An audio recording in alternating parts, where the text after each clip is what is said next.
Amigo, amiga, que coisa boa! Time completo para mais um encontro com o nosso Conselho de Notáveis. Vamos tentar entender melhor o que se passa à nossa volta, às vezes nem tão perto da gente, mas que acaba interferindo no nosso dia a dia, na nossa vida. Conosco hoje, direto de Buenos Aires, nosso professor, pesquisador, historiador, Clóvis Bulcão. Daqui do Rio mesmo, Marcelo Pereira, o nosso designer. Também os publicitários Elísio Pires e Lula Vieira, o consultor Paulo Fraga e o economista Manuel Tedim, com os principais, mais importantes, curiosos, interessantes, relevantes assuntos do dia e sem perda de tempo. Marcelo Pereira, o que? Você se ligou em que na semana que passou, Marcelo? Eu estou ligado nessa PEC incrível, né, que eles estão tentando aprovar aí, provavelmente vão aprovar. É um negócio... Cara, uma coisa que esse governo tem assim, é que a corrupção, o que é de ruim, né, é uma coisa assim escancarada. Né? Não é um estelionatinho eleitoral, não, é uma PEC. O apelido da PEC é PEC Kamikaze, né? Mas para os bolsonaristas e os veículos de comunicação bolsonaristas é a PEC da bondade. Maravilhoso, né? É a PEC evangélica, né? Tem que reconhecer porque, claro, as pessoas estão passando, as pessoas estão passando necessidade. Você tem que aprovar um pacote para dar o dinheiro na mão agora, né? 100 dias das eleições e acaba logo depois das eleições. Olha, que o país vive um estado de emergência, não há nenhuma dúvida. Né? Isso tem 3 anos e pouco já, né? Paulo Fraga, e você? Se ligou em que na semana que passou? Pois é, eu tenho acompanhado essas questões aí do Ministério da Educação, né? Enfim, vamos ver o que vai dar isso.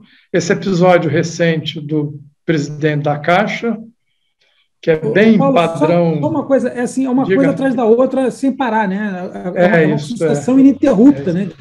É um negócio excitante para ter a ver com o caso do Pedro Guimarães, né? Segundo o presidente da Caixa, é atrás e na frente, hein? Pois é, exatamente, entendeu? Então, é isso também. E outra coisa que me chamou muita atenção foi um comentário num artigo do Guga Chakra, em que ele diz que o Trump, nessas denúncias mais recentes da investigação da invasão do Capitólio, né, de que ou ele vai preso ou vai ser presidente dos Estados Unidos. Isso me lembra muito o que a gente está vivendo aqui no Brasil, né? Só que agora ele está imitando o nosso, né? É o contrário. Clóvis Bulcão, e você? Se ligou em que na semana que passou, Clóvis?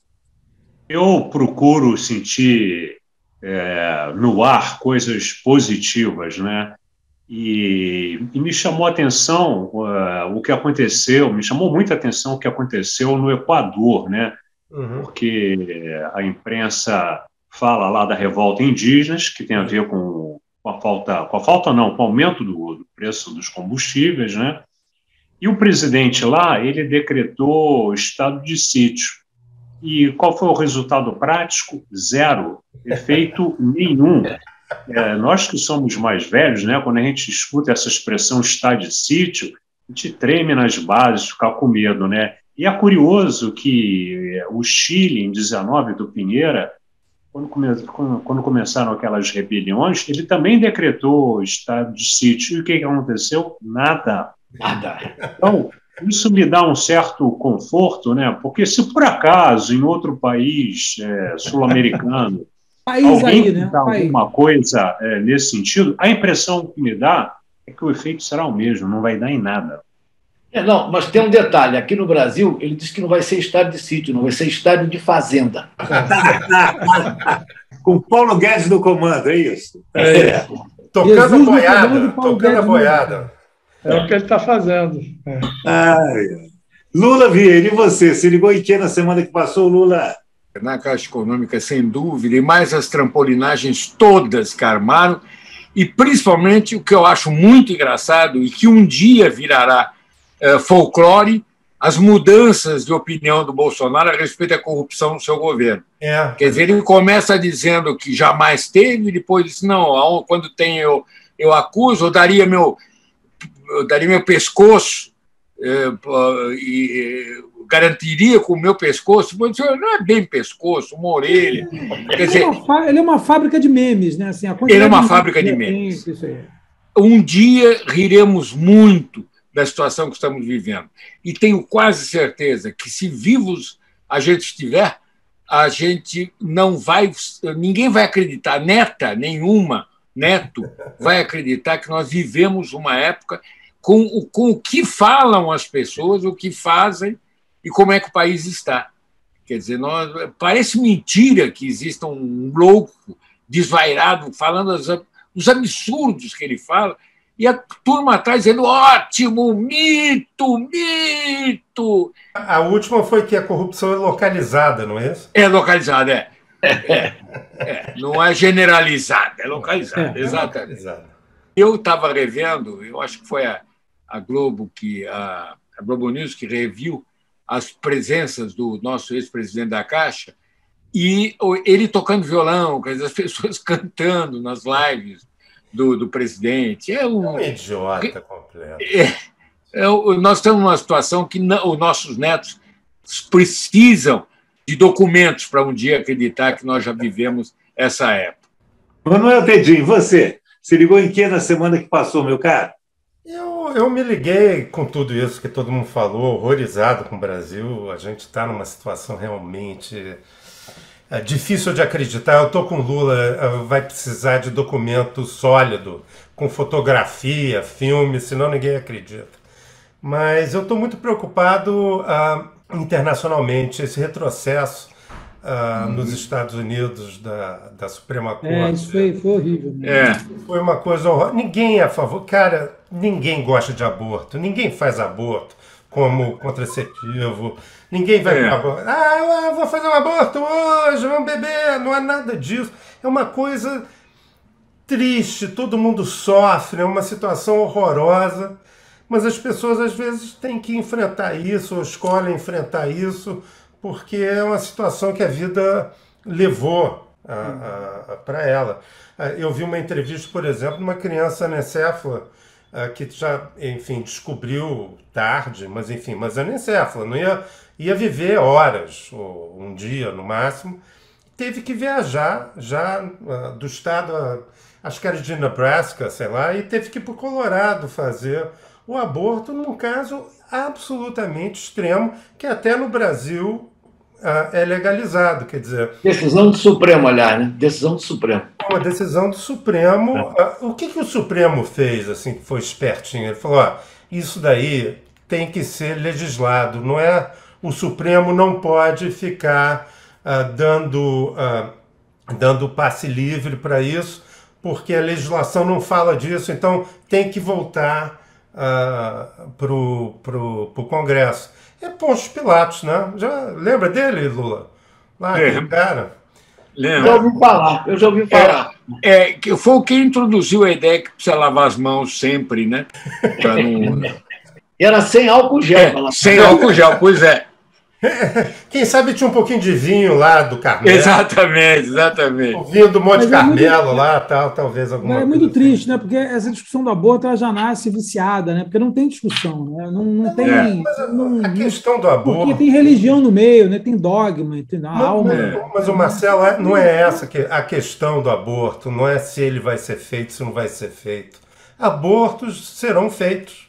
A questão eu sei disso, eu concordo com você. A legislação, o que a legislação faz encarar a coisa. O que a legislação está fazendo é matar a gente. É por isso que eu sou a favor da legalização das drogas. As pessoas vão usar drogas.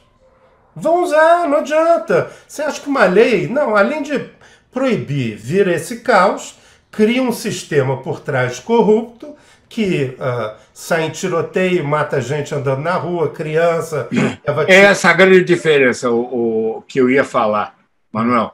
Uma coisa são as drogas, que é uma indústria que interessa ao traficante, que seja proibido, porque aumenta o preço, claro. E a estrutura governamental, porque você sustenta uma rede de corrupção monstruosa. Não é o caso do aborto, quer dizer, é diferente uma coisa da outra. Mas o meu ponto não era que a questão era igual. O meu ponto é que as coisas vão acontecer. Ninguém vai deixar... Quem quer cheirar cocaína, vai cheirar cocaína. Não é a lei que vai impedir a pessoa de cheirar cocaína. A pessoa vai fazer o aborto. Então, a diferença nos dois casos, apesar das motivações serem totalmente diferentes, o que vai gerar nos dois casos é violência, morte, tragédias familiares, enfim, é um horror e é um retrocesso de 50 anos. É uma coisa... Aliás, dois ministros do Supremo lá mentiram descaradamente quando foram confirmados no Senado, porque foram perguntados sobre essa questão claramente. O que o senhor faria se tal? Os dois falam, não, isso é uma jurisprudência estabelecida há 50 anos, nós vamos continuar com essa, porque há uma estabilidade legal já comprovada, feita, enfim, histórica. Há duas coisinhas. Fora a Europa, que a gente sabe, a guerra está um horror, a OTAN vai passar de ter 50 ou 60 mil efetivos para 300 mil. O mundo mudou nesse sentido, a paz está muito mais precária do que antes por causa de um maluco lá na Rússia. E outra coisa é que o EPA, que é o Ministério do Meio Ambiente americano, o equivalente a Suprema Corte limitou o poder do EPA de controlar a emissão de gás de efeito estufa das indústrias. Quer dizer, só notícia ruim, gente. Elísio Pires, e você? Se ligou em que na semana que passou? Salva a gente aí, Elísio. Pô. Vou salvar, não. Dá uma boa notícia, Elísio. Vou dar uma boa notícia. O Plano Safra vai ter um recorde esse ano, né? Recorde do Plano Safra. Então, que é uma boa notícia, começou com ela. Quer outra boa notícia? Mais uma. Um meme, para lembrar o que o nosso amigo falou aqui de meme, tem um meme agora, chama-se Daniela Marques. Já ouviram falar nesse meme, não? Já. Está lá de presidente da Caixa Econômica Federal. Né? Braço direito do PG, pô. Braço direito do PG, já há muito tempo. Não, braço direito dele. Aliás, quem indicou o anterior foi ele também, hein? Só para lembrar. Também. Só para lembrar. Mas o Daniela Marques, para mim, é um marketing interessante, né? Foram as duas cochiladas do Bolsonaro. Numa, ele fez a filha, a frase dele própria. Na outra, nomeou uma presidente fraquejada. Na outra, agora nomeou. Né? E ele está tentando usar o fato de ter nomeado uma mulher na presidência da Caixa como prova que não há nenhuma misoginia no governo. Pelo contrário, é um governo feminista até a raiz dos cabelos. Com certeza, a absoluta razão básica foi essa, né? Com certeza. Agora, eu só quero dizer para vocês que eu ainda tenho um motivo pessoal para estar triste, deprimido. Hoje recebo uma foto da minha irmã, que mora em Campo Grande, né? Minhas 3 irmãs. Minha mãe mora em Campo Grande, Mato Grosso do Sul. E tem uma foto da minha amada prima na garupa do Bolsonaro hoje de manhã. Ai, não. De moto pela cidade. Sua ex-prima. Eu gosto dela, eu vou fazer o quê, né, cara? O Manuel ficou com inveja dessa foto, ele gostaria de estar na garupa. Ela estava de capacete, pelo menos, não? Tá, eu vou mostrar, vai falando aí. Lula, já que vamos ter que apiar dessa conversa, então apiemos do cavalo aí do presidente e queremos saber o que vamos ler nos próximos dias. Pois é, eu vou sair um pouco da minha normal coluna aqui no programa, falando de livros de leitura, para 2 livros que eu recomendo que todo mundo leia, porque eu não aguento mais a má qualidade do texto, não só na imprensa, mas em e-mail. O brasileiro, oriundo de um Portugal cartorial, não consegue escrever simples, escrever fácil, e a gente acha que é feio construir frases compreensíveis usando vocabulário normal. Então, eu recomendo que as pessoas leiam, distribuem, deem para os seus amigos, deem para os seus filhos e parentes 2 livros. Um é Como Escrever Bem, que é um clássico americano, onde se discute o que é escrever bem, que é um libelo contra a ideia cartorial brasileira ou portuguesa de escrever difícil, de inventar palavras complicadas. para fingir audição. E o outro, olha que loucura eu estar recomendando, mas vale a pena, é uma leitura deliciosa, por incrível que pareça. É esse aqui, o Manual da Redação da Folha.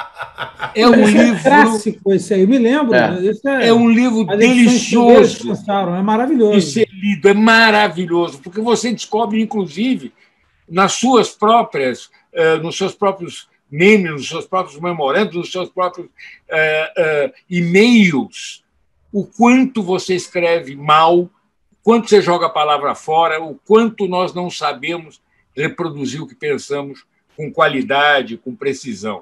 E você escreve mal com U, né, Lula? Escreve mal com U, né? Escreve mal com U. Quero que você mande esse livro para os redatores de publicidades atuais. Pois é. Manda para a Folha, manda para a Folha, né? Você está perfeito, ô Elísio. Você sabe que tem anúncio que eu leio e não consigo entender o que está vendendo o quê. Eu não entendo eu o que também.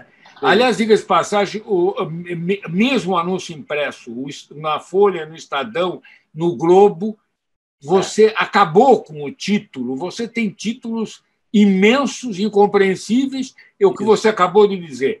Você fica pensando o que este cara, onde eles querem chegar? É para comprar, se inscrever, o que é para fazer? Qual é a voz de comando? Qual o interesse desse anúncio que foi publicado? Lula, garanto a você que comprá-lo-ei. Por favor. Já está fora da redação. Pronto. Falou-ei já foi demais. Falou-a. O comprá-lo-ia, agora que não posso. Tá bom. Falta-me numerário, né? Falta-me numerário, exato. Que é uma delícia, né? Marcelo Pereira, qual é a boa? A boa, olha aqui, ó. A boa chegou hoje para mim, ó. Eu vou comprar amanhã. Vou comprar amanhã. Eu já falei dele, né? Eu estive com ele. Realmente esse falando livro, em escrever bem, né? Aliás, né? Simples, Marcelo, direto. Quero te dizer que aqui também tem. Coisa boa. Amanhã eu vou mostrar. Pois é, fiquei com inveja. E para ficarem com mais inveja, o meu é autografado. Aí arrasou. Fui eu que lancei, né? Eu tive a honra de lançar o primeiro e o segundo. Aliás, são excepcionais o primeiro e o segundo, né? Como escreve bem também, é simples. Né? Não, aí que está. Ele não usa uma palavra rebuscada, não faz um floreio, e é uma delícia de ler. Né? Agora, os historiadores vão reclamar porque ele escreve com paixão, né, Lula? Ele tem lá. Mas é engraçado, é um caso raro. O historiador fica louco da vida quando pessoas de fora. Mas é muito. Ele não. Mas ninguém reclamou. Eu não estou reclamando, não, porque é bom de ler, tá? Mas ele dá muita opinião, ele fala da alma. Ele não é um observador neutro. Neutro. Muito pelo contrário. Lógico. Clóvis, que é historiador, pode me dizer. Você deve escrever. Normalmente, na academia, você escreve com mais objetividade, né? Sem muita opinião, né? Ou não? São propostas totalmente diferentes, né? Claro, o texto acadêmico, o texto dele é comercial, né? Diz a lenda, né? Que ele, antes de escrever o primeiro livro, que é 1808, ele teria ido conversar com Paulo Coelho. E o Paulo Coelho teria dito para ele, livro é investimento em marketing, né? E o primeiro livro dele teve uma sustentação, a Veja deu 4 páginas, entendeu? E todo mundo elogiando. Teve historiador que, não vou citar nomes, né, que elogiou na Veja, mas a boca pequena falava mal. Tem um ranço, né? Começou lá atrás, no ano 2000, com o Peninha, né? O Peninha, quando começou a vender muito, ele era muito criticado pela academia. Outro texto brilhante, Peninha. Você lembrou muito bem, Clóvis. Mas uma coisa que ele faz, assim, direto, é que ele escreve com os valores do século XXI, né? Então, que para a proposta comercial dele está ótimo. É uma ótima literatura. A gente Você está falando do Peninha ou está falando do... Eu estou falando do Laurentino mesmo. Do Laurentino. Eu gosto, cara, eu estou adorando. Já comecei a ler o livro, estou adorando, mas tem essas coisas, assim, em termos... Mas você vai... se você quer se aprofundar, vai. Eu já li Capistrano de Abreu, entendeu? Pois é isso. Baixei no Kindle lá o Joaquim Nabuco. Né? O que o Clóvis falou. Na época do Peninha, lá no Peninha eu li lá a crônica dos naufrágios na carreira das Índias. Eu li todas as cartas do descobrimento, Diário do Vasco da Gama, eu fui lendo tudo que... por causa do interesse que eu já tinha, só pela bibliografia do Peninha. Eu também já li esses livros que você está falando, mas eu não consigo ler no Kindle, porque o livro já é velho. Eu estou falando desse Capistrano. Eu ler cheirando papel velho, parece que o encanto fica maior. Eu compro no sebo. Assino embaixo. Embaixo. Mas agora, o livro... Não vamos entrar nessa discussão. Para mim, vale os dois, não tem problema. Não é. É que eu estou contando uma preferência. Não acho um livro desse não acho um absurdo, não. Um livro desse daqui que tem umas 600 páginas, mais ou menos, para ler deitado é pesado. O Kindle é mais gostoso de ler deitado. Agora, Marcelo, vou te dar uma sugestão. Eu não sei se você consegue comprar pelo Kindle, ou eu acho que no Brasil não sei se consegue, mas, porque a edição é portuguesa. A História Trágico-Marítima da expansão portuguesa. Essa, e são relatos. Eu li essa, foi lançado aqui. Foi agora. Os relatos de naufrágio dos portugueses ao longo da expansão. É uma coisa que cada uma dessas daria um filme. Tem espetacular. É espetacular, cara. Tem uma que o navio ele naufraga no Cabo das Tormentas, no Cabo da Boa Esperança, né? E aí eles caem numa praia, ficam andando na praia, tem uma pessoa que morre lá, então eles enterram na areia, aí tem a reação das pessoas. Eles encontram uma tribo, e a tribo chantageia eles para ajudar. É uma coisa... Tem um que sai do caminho, né? Vai ficando frio, eles estão indo mais para o polo. Não, cada história. E tem um que vai e depois consegue voltar para a Espanha. Ele chega, em vez de chegar em Portugal, ele chega na Galícia. É maravilhoso. Assim, né? Isso em 1500, né? Você tem toda a razão. Por que isso não virou filme, né? Tem filme sobre isso? Esses três são três diferentes, são vários naufrágios. Mas cada um deles é baseado na relação, né, na carta. Mas isso daria um seriado espetacular, né? E está vendo agora essa nova leva, esse novo olhar historiador sobre o nosso descobrimento e sobre Portugal, Espanha, na época dos descobrimentos. A visão, inclusive, econômica.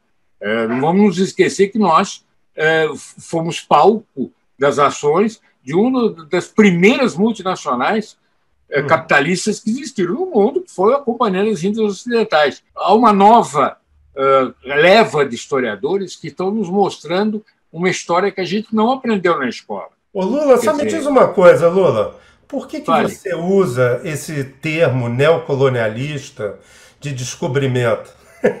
Pois é, exatamente. É o achamento, exatamente. Tem razão. Tem toda a razão. É o achamento. Agora, eu ganhei há pouco... Não, eu não ganhei. Eu comprei e recebi recente uma biografia escrita por um historiador da Índia, uma biografia do Vasco da Gama. Que legal isso. E, rapaz... Um flamenguista não faria melhor. Acabou com o cara? Nossa, o Vasco da Gama não valia nada. Uma coisa assim horrorosa. Né? Não continua valendo até hoje, hein? Até hoje não vale nada. Segunda, né? A maldição do nome. Há uma vocação para fundar incrível. Mas me conta, mas ele era corrupto, era... o quê? Escravizava as pessoas? Como é que era? Não, a expedição dele cruza com um barco vindo de muçulmanos vindo da Meca. E eles cruzam em alto mar e mandam matar todo mundo. Que isso? Oficiais, Que mulher, coisa, né? criança, grupo de civis. Aliás, o movimento nesse que a gente está falando de revisão histórica, uma coisa que está me encantando é a nova visão que se está tendo da cultura indígena brasileira, que nós estamos acostumados, no nosso primário, no nosso ginásio, a achar que os portugueses vieram aqui para salvar os selvagens da sua vida sem nenhum brilho. Mas e eles hoje tinham está se certeza revendo. disso. Eles tinham certeza disso, né? Mas agora, não, mas ô Lula, agora a gente descobriu que eles vieram aqui para levar todo o ouro, toda a prata, tudo para entregar para os ingleses depois. Né? Exatamente, exatamente. Não, só lembrando que muito antes da escravidão negra, eu acho que foi logo no... Aí, Clóvis, me corrija, que você conhece bem essa época. Me parece que logo no começo do século XVI, levaram já uma meia dúzia de índios para leiloar em Lisboa, não é isso? Sim, isso... O Colombo levou índio, todo mundo levou índio. O primeiro barco francês aqui no Brasil... Também, né? Isso é mais curioso. O primeiro barco francês no Brasil, que é 1503, 1504, eles levaram índios, né? E durante a travessia eles tomaram um chuveiro, né? Expressão portuguesa para tempestade, e o capitão achou que fosse todo mundo morrer, aí ele batizou um índio a bordo e o barco não afunda. Então, o índio chega cristão na França. Casa e tem família. Tem uma família de indígena francesa. Não, a gente achar que a escravidão... É a família Macron, né? Não, escravidão só tem com africano, isso é um delírio. Quer dizer, tinha escravidão na Grécia Antiga. A escravidão até o século XVIII era o principal, né? A Universidade da Humanidade era o principal. A pertinência é o tamanho do negócio e a distância. É recente, né? Muito recente. O que aconteceu com a escravidão, né? Milenar. Na Atlântica foi a dimensão, a quantidade de gente que foi trabalhar e o início do capitalismo que tem a ver com isso, com essa com o acúmulo e tudo. Não, na verdade, o capitalismo foi um dos grandes... O capitalismo acabou com a escravidão, né? Isso. Não, peraí, mas tudo bem. Não, tem que defender o capitalismo. Quase que começa com isso. Tem negócio de comunista. A expansão do novo mundo, né, gente? Também tem isso, a expansão, a ideia de expansão permanente, descobrindo novos mundos e tal, e essa relação toda, enfim. Mas, olha, o berço do capitalismo, que é a Inglaterra, foi que acabou com o tráfico escravo, foi que o primeiro tomou essa providência. Mas eles também ganharam muito, né? Eles ganharam muito também, né? Não existe contrafactual na história, apesar de alguns economistas, amigos meus, acharem que há, mas a minha percepção é que se não tivesse um modelo capitalista, não teria acabado a escravidão tão rápido, porque o modo de produção é com certeza. Que acelerou. Eu fui interrompido, sabe? Mas o que eu ia falar... bruscamente. Elísio, outra diferença dessa escravidão agora é que você relaciona o fato da pessoa ser escravizada a uma raça, né? Isso. Uma coisa que não era uma coisa tão forte antes, né? Sim, com certeza. Negros, brancos, chineses, louros, né? Tanto que a palavra escravo vem de eslavo, né? Que você comercializava as pessoas da região do Mar Negro que eram escravizadas pelos muçulmanos e pelos próprios vikings e tal, né? Que as pessoas eram vendidas. Mas essa é uma outra diferença. Se associou a escravidão com uma etnia, com uma raça, né? Marcelo, concordando totalmente com você, mas lembrando que isso é uma miopia nossa, que acha que os africanos são todas uma raça só, né? E não claro, não, isso. É uma multiplicidade de raças. Tem mais um detalhe. Várias culturas etnias, tem bantos, hotentotes. Mais do que isso. Mais do que isso. Mas o Homo sapiens nasceu na África. Saiu da África para o resto do mundo, o tal do Homo sapiens. Né? Não, e tem uma coisa que é interessante. Que a Dilma Rousseff sempre reclamou, porque ele achava que também tinha mulher sapiens. Pois bem, parou bem, Lula. Isto posto, vamos ao ponto. Pois bem, Clóvis Bulcão, desde Buenos Aires, se liga em que na semana que chega, meu amigo? a gente vem falando sobre isso já há algum tempo, né? Vai ter esse comando, essa mudança no comando da Petrobras, vem aí uma picaretagem SA, e até o final do ano a gente vai ter problemas de fornecimento de combustível no nosso país. Eu não tenho nenhuma dúvida disso, né? Que o circo está armado nesse sentido, de segurar o preço, torrar a Petrobras e comprometer o abastecimento, principalmente de diesel no país.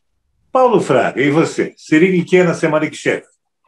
Eu estou aí tentando ver se, sofrendo de véspera com o que deve ser o horror desse cenário eleitoral que a gente vai enfrentar ter pela frente, e ver se acontece um milagre e surge uma alternativa feminina que já está aí no radar e que possa nos dar alguma esperança. E, por outro lado, vivendo aí também uma expectativa do nosso Flamengo, entendeu? Que não tem vivido bons tempos. E parece que vem uma solução agora gastronômica com cebolinha no molho. Vamos ver se vai dar certo esse troço, né? Oh, meu Deus. Elísio Pires, você? Se liga em que na semana que chega? Sim, sim, sim, sim, Simone. Marcelo Pereira, e você? Se liga em que na semana que chega? Torcendo aí para que esse pacote kamikaze de bondades aí não seja aprovado, mas acho que provavelmente vai ser, né? Já para dar mais emoção para esse período aí de 100 dias até a eleição, né? Como o Clóvis estava dizendo, a quantidade de picaretagem que está prevista Congresso possuído, né? Possuído completamente, já está blindando lá o orçamento secreto, né? O que é o mensalão se você comparar com o orçamento secreto, né? Um negócio. Nada. E o coitado de quem, seja qual for o presidente, o próximo presidente, que ele vai, a batata quente que ele vai pegar, né? Que nós vamos pegar, né? É isso. Lula Vieira, e você? Se liga em que na semana que chega? Eu continuo acompanhando o cenário eleitoral. Eu estou começando a ter pesadelos. Parece que voltei à infância. Antigamente era bicho-papão, tal. Hoje parece que alguém abre a porta do meu quarto e diz o seguinte: Bolsonaro ganhou de novo. E eu acordo suando. E realmente eu não consigo pensar em outra coisa a não ser rezar para o Pai do Céu olhar para esse país, já que é a pátria dele, segundo muita gente. A gente acreditava que Deus era brasileiro. E, se for assim, que realmente nos ajude a tirar da desgraça que a gente vê pelo horizonte. Mas, por enquanto, está tudo bem. Mas eu tomo muito cuidado. Eu vejo o Elísio, vejo gente que eu respeito, Manuel Tedinho. Não tem que achar alternativa. Infelizmente, nós temos que acabar com essa fatura no primeiro turno. E daí não tem outro jeito, é Lula mesmo. Mas eu acho que todo mundo tem direito de sonhar com outras opções. Manuel Tedinho, e você? Se liga em que na semana que chega? Sonhar é o que nos resta, né? Quer dizer, se não for sonho, se eu não tiver esperança, eu vou... Ou eu me mudo, ou sei lá, vou me mudar para a fazenda lá no interior de Mato Grosso, sei lá, alguma coisa nesse sentido. Como eu não quero fazer isso, eu continuo sonhando. Claro que no segundo turno a gente vota em quem tiver que votar para acabar com esse demônio aí. Eu continuo muito preocupado com a evolução dessa... Eu estou com o Clóvis, eu acho que é um perigo essa história, essa emergência nacional e tal. O que me deixa preocupado também é se alguém entrar no Supremo e o Supremo considerar isso inconstitucional. Aí já tem uma tensão enorme entre o Executivo e o Supremo. As Forças Armadas, apesar de eu achar que não vão participar de golpe nenhum, estão de saco cheio do Supremo. Enfim, é isso. O engraçado, aí tem uma história engraçada, só rapidinho, que também é o interesse do que vai acontecer nos Estados Unidos com a questão do Roe v. Wade, que é a coisa do aborto, porque a ideia agora é botar em lei, né? Vão ter que tentar fazer isso. Mas só dizer que os liberais americanos estão tão chateados com o Supremo americano como a direita está chateada com o nosso Supremo aqui. É uma coisa... O mundo está muito complicado e muito difícil. Pois bem, tanta conversa, tanto vai e vem, tanta novidade que nos assusta e assombra, que a gente espera que a semana que vem seja mais leve. Não seja leve, porque esse tempo entre um papo e outro vai ser breve mesmo, a gente sabe disso. Manuel Tedim, Lula Vieira, Elísio Pires, Paulo Fraga, Marcelo Pereira e Clóvis Bulcão. Nosso Conselho de Notáveis volta na próxima semana. Enquanto isso, inscreva-se no nosso programa, dê o seu like, o seu dislike, mande sugestões, críticas, mande questões, enfim, estamos aqui para isso, para ouvir você e juntos, pelo menos, como diriam os bons mineiros, capinarmos aqui o nosso terreninho para que ele fique mais plano e mais fértil. Semana que vem a gente volta. Valeu, até lá! Viva Socorro! Valeu,